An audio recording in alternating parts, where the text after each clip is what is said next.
다이어트 보조제 남들은 효과 봤다는데 나는 왜 효과가 하나도 없지? 다이어트 보조제 아무리 먹어봤자 아무 소용 없습니다. 그 왜 그럴까요? 안녕하세요, 신미애 약사입니다.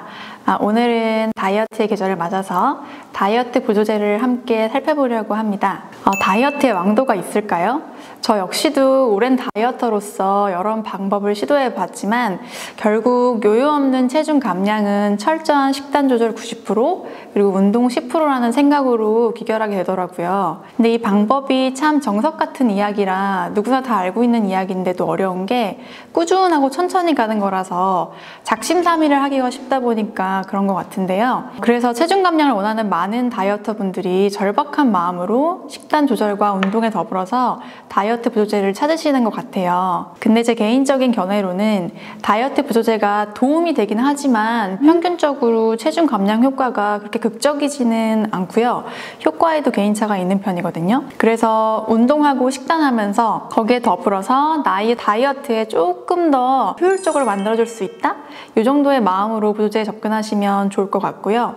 그래도 기왕 먹는다면은 나랑 잘 맞는 거, 나의 식습관이나 몸 상태에 잘 맞는 거를 선택하는 게 좋을 것 같습니다. 그래서 오늘은 우리가 가장 쉽게 구할 수 있는 다이어트 보조제에 어떤 성분들이 주로 들어있는지 살펴보고 나에게 잘 맞는 건 어떤 것일지, 복용 시 주의점은 무엇인지 한번 같이 알아보도록 하겠습니다.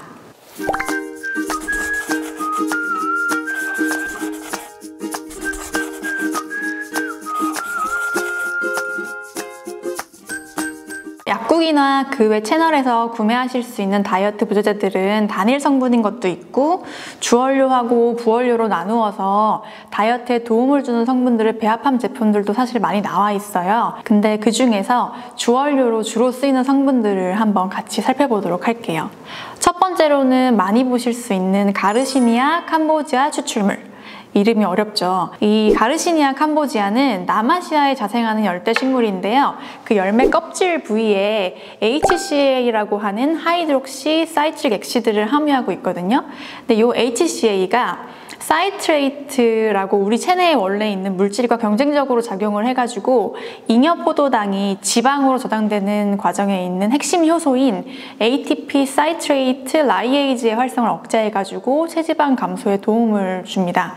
또 행복 호르몬이라고 많이들 알고 계시는 뇌의 세로토닌 레벨을 좀 높여가지고 식욕을 억제한다고도 해요. 그래서 가르시니아 같은 경우는 탄수화물 섭취가 좀 많은 분, 내가 스트레스를 받으면 단당류가 막 땡긴다, 막 탄수화물을 먹는다, 이런 분들한테 적합한 성분으로 보이고요. 또 드실 때 이제 그 위장장애나 두드러기 나타날 수 있는데요. 이때는 섭취를 중단하시면 되고, 또 인과관계는 밝혀지지 않았지만 간 관련 증상이 해당 제품들에서 보고된 적이 있어요. 그래서 간 질환이 있으시거나 간이 약한 분들에게는 권장하지 않습니다.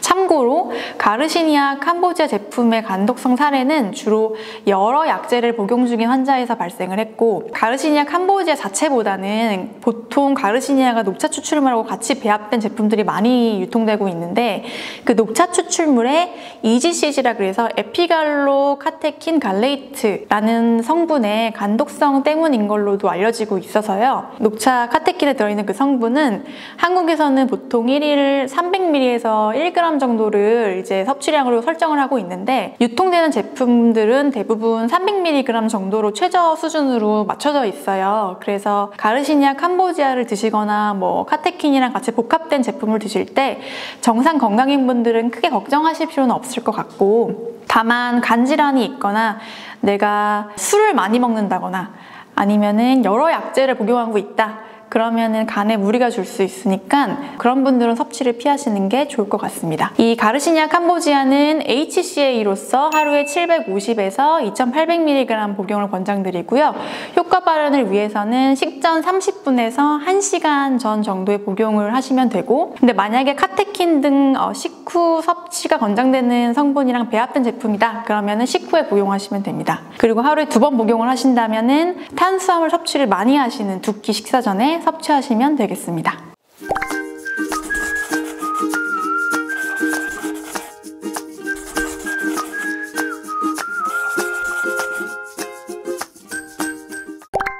다음으로는 이제 녹차 추출물, 카테킨 카테킨에 대해서 한번 보도록 하겠습니다. 녹차 잎에는 카테킨, 카페인, 사포닌 같은 여러 가지 물질들이 들어있는데 그 중에서 폴리페놀의 일종인 카테킨은 체지방 감소뿐만 아니라 항산화, 그리고 혈중 콜레스테롤 개선 효과도 보고가 되어 있어요.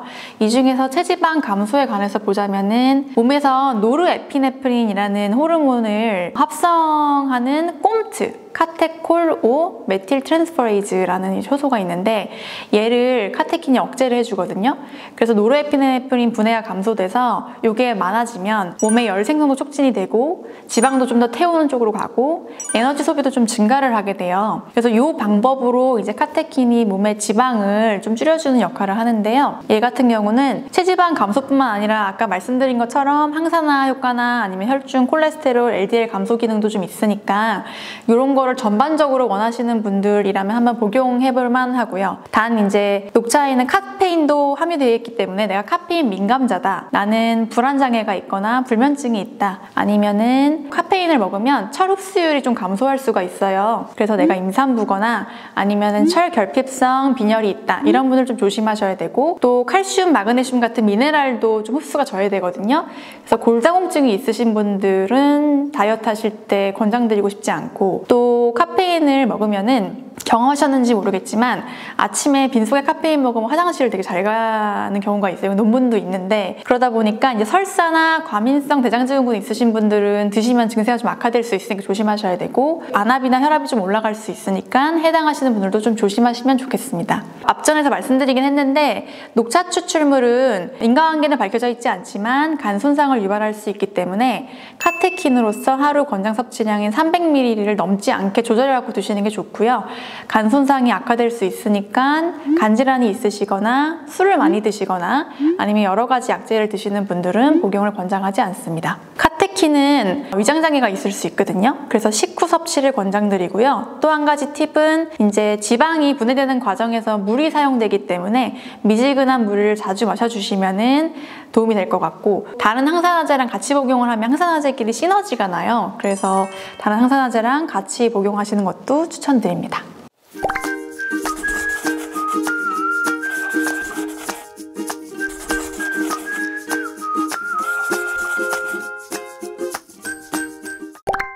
네, 세 번째로는 콜레우스 포스콜리. 이름이 희한하죠? 이게 인도의 민간요법인 아유르베다에서 사용하는 천연 식물인데, 아데닐릴 사이클레이즈라는 이제 몸의 효소를 활성화시켜가지고 사이클릭 AMP의 농도를 증가시켜서 지방 사용과 기초대사량을 증가해서 다이어트에 도움을 주는 건데, 특장점은 약간의 식욕 저하 효과가 있다는 점. 그래서 콜레우스 포스콜리는 식욕 조절이 잘 안 되는 다이어터에게 좀 핏할 것 같아요. 그러면은 가르시니아 캄보지아도 이제 식욕 조절이 좀 된다고 했는데, 두 개의 차이는 뭘까 보면은 가르시니아 캄보지아는 탄수화물을 많이 먹었을 때 고게 지방으로 바뀌는 걸 좀 완화시켜주는 약이잖아요. 예를 들어서 나는 식단을 되게 잘하는데, 단백질 채소 잘하는데 그걸 너무 많이 먹어. 탄수화물은 잘 안 먹지만, 이런 분들이 좀 핏할 수 있겠죠. 그냥 전반적으로 식욕 조절이 안 되는 분들은 좀 핏할 수 있을 것 같고, 주의점은 사이클릭 AMP가 증가하면은 혈소판 응집이 좀 저해되거든요. 그래서 출혈 경향성이 올라갈 수 있기 때문에 아스피린이나 뭐 항응고제 복용 중인 분들은 좀 조심하시고, 수술 2주 전에는 복용을 중단하시는 거를 권장드리고요. 혈압을 좀 낮추는 작용을 하기 때문에 혈압 강화제를 복용 중이시거나 저혈압인 분들은 섭취에 주의하시면 좋겠습니다. 권장 용량은 하루에 콜레우스 포스콜리 추출물로 500mg 또는 그 지표 물질인 포스콜린으로 50mg 정도를 권장드리고요. 얘도 복용할 때 팁은, 즉 우리가 몸에 수분이 부족하면 배가 고프다고 자꾸 느낄 수가 있어요. 그래서 헛배고픔이랑 진짜 배고픔을 좀 가리기 위해서 물을 자주 마셔주시는 걸 추천드리고, 또 식욕 조절 측면에서는 혈당 수치를 확 올리는 단당류나 과일 같은 걸 먹으면 인슐린 스파이크가 와갖고 더 자꾸 배가 고프거든요. 그러니까 그런 것들은 조금 적게 드시면서 드시면 식욕 저하에 좀 더 도움이 될 것 같습니다.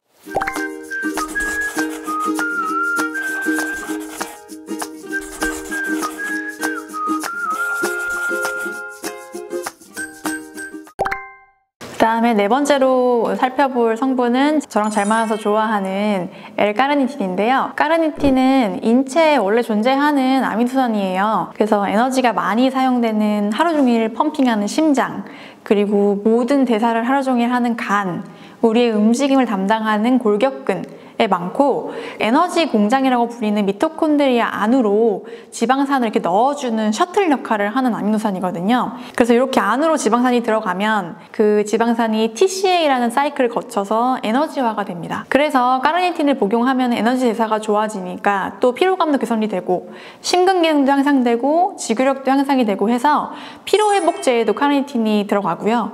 또 소화기관의 근육 활동도 이렇게 촉진을 해주니까 소화제에도 들어가 있는 성분이기도 해요. 근데 이 카르니틴이 보면 인체에서 이제 아미노산을 베이스로 해서 비타민 C, 비타민 B6, 철분 이런 것들을 보조로 해갖고 합성이 되는데 이제 적색육에 많이 함유가 되어 있어요. 그렇기 때문에 내가 균형 잡힌 식단을 한다. 그러면은 다른 아미노산이랑 마찬가지로 카르니틴을 따로 복용을 고함량 하실 필요는 없어요.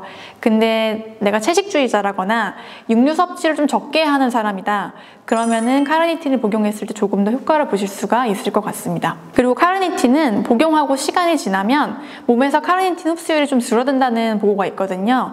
실제로 먹어봤을 때도 첫 2주 정도는 복부 지방이 눈에 띄게 좀 빠졌었고, 그 이후에는 근데 반응성이 좀 줄어들더라고요. 그래서 2주를 복용하고 휴학하는 식으로 복용해도 좋으실 것 같습니다. L카르니틴으로서 하루에 2g까지 섭취하실 수 있고요.